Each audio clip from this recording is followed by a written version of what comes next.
Écoutez mes frères,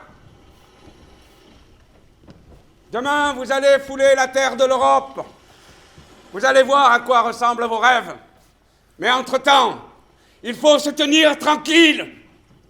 Nous sommes 100 personnes sur ce bateau. Alors, cette nuit, il faudra se comporter comme si on était un seul homme. Nous avons mondialisé l'économie. On a libéré la circulation des idées, des capitaux, des marchandises et des services.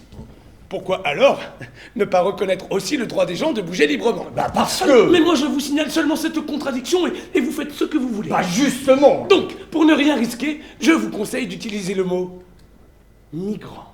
Parce que c'est politiquement correct. Parce que c'est politiquement correct. À ton avis, ils vont où?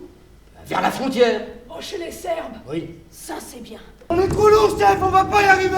On est trop nombreux, qu'est-ce qu'on doit faire? Moi, je pense qu'on devrait se débarrasser de quelques personnes. Au moins 3 ou 4. Ou même 5. Dis-nous ce qu'on doit faire, chef. Les gens dans la cale, de toute façon, ils ont presque rien payé.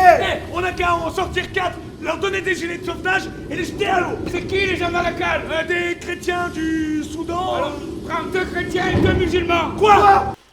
Moi, mon problème, c'est plutôt les bâches en plastique. J'en ai jamais assez pour tous les cadavres. Parfois, je dois réutiliser les mêmes bâches. L'Union européenne ne fait rien pour les morts.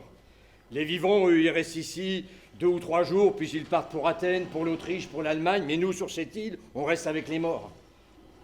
Moi, je pense qu'il faudra un peu partager le fardeau. Que chaque pays assume un quota de noyés. Ceux-ci sont les battements de cœur de toute une famille afghane. 12 personnes en tout dénichées dans un poids lourd à Calais. On va toujours accueillir des migrants, mais d'une manière contrôlée. Putain, Quoi? vous êtes fort. Merci, monsieur le président. Vous auriez dû faire de la politique. Mais c'est justement ce que je fais, monsieur le président.